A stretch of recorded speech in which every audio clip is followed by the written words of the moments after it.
এটাই সমন্বয়করা নিজেই এক একজন দাবি করেছে যে পুলিশ হত্যা আর মেট্রো রেলে আগুন না দিলে তাদের বিপ্লব সফল হতো না।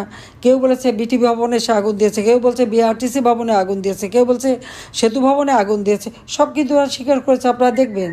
কিন্তু তারপরে দেখেন, মামলা কিন্তু আমাদের বিরুদ্ধে। যে আইসিটিতে যুদ্ধ অপরাধীদের বিচার হবে, 73 সালে পার্লামেন্টে যে আইন পাশ হয়েছে, সেইখানে কি করে এই বিচার হয়? একদিকে সিআরপিসি অনুযায়ী মামলা দিয়েছে, হত্যা মামলা, আর অপরদিকে এবং আমার বিরুদ্ধে তো 450 মামলা। এবং আমি যাদের হত্যা করেছি তার মধ্যে কতজন তো জীবন্ত হয়ে ফেরত এসেছে, কিন্তু মামলা কিন্তু রয়ে গেছে। সকলের বিরুদ্ধে হত্যা মামলা।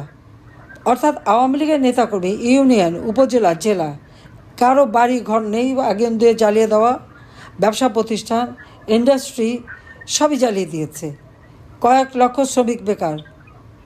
এবং এদের এই অরাজকতার কারণে আজকে আমাদের গার্মেন্টস অর্ডারগুলো অন্য দেশে চলে যাচ্ছে।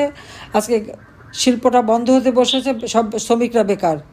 এবং এই শ্রমিকরা ইনুসের যে কোম্পানি টেলিকম, যে ব্যবসা আমি ইনুসকে দিয়েছিলাম, ডক্টর ইনুসকে, গ্রামীণ ব্যাংকে 400 কোটি টাকা আমার সরকার দিয়েছিল, আমি দিয়েছিলাম।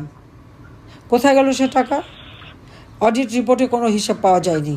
কারণ ইনুস যতদিন ম্যানেজার ছিল, এমডি ছিল, ততদিন কিন্তু অডিট করেনি।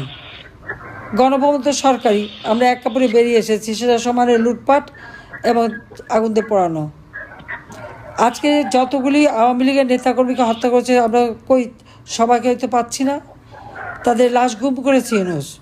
পুলিশ হত্যা করেছে, তাদের কয়জনের নাম দিয়েছে? মাত্র বলছে 45 জন। কোথায় 45 জন? 3000-এর উপরে পুলিশ মারা গেছে, কিন্তু তাদের কোনো লাশ পাওয়া যায়নি। আনসার আন্দোলন করেছিল, 40 জন আনসারের লাশ পাওয়া যাচ্ছে না, তাদেরকে গুম করে দিয়েছে। গুম, খুন, হামলা, মামলা, এটা তো প্রতিনিয়ত চলছে। গণতন্ত্র ধ্বংস করেছে। অর্থনীতির অবস্থা সম্পূর্ণ করুন। আওয়ামী লীগ ক্ষমতা থাকতে 2024 সালে আমাদের প্রবৃদ্ধি 6.7 ভাগ ছিল। আজকে ইউনূসের বদলতে তা 3 ভাগে নেমে এসেছে। 3% আমাদের প্রবৃদ্ধি। মাথাপিছু আয় কমে গেছে। মানুষ বেকারত্বে ঘুরে বেড়াচ্ছে। মানুষের জীবনে নাবিশ্বাস উঠেছে। আইনের শাসন নাই। সমস্ত জঙ্গি সন্ত্রাসীদের ইউনূস ছেড়ে দিয়েছে। হলি আর্টিজান থেকে শুরু করে বিডিআর পুলিশ এবং বিডিআরে আমাদের যারা সেনা অফিসার, তাদেরকে যারা হত্যা করেছিল, 21 আগস্ট গ্রেনেড হামলায় যারা জড়িত ছিল, এবং অন্যান্য যতগুলি সন্ত্রাসী জঙ্গি ঘটনা ঘটেছে বাংলাদেশে, একটা মাত্র ঘটনা ঘটেছিল। আমি তো কঠোর হস্তে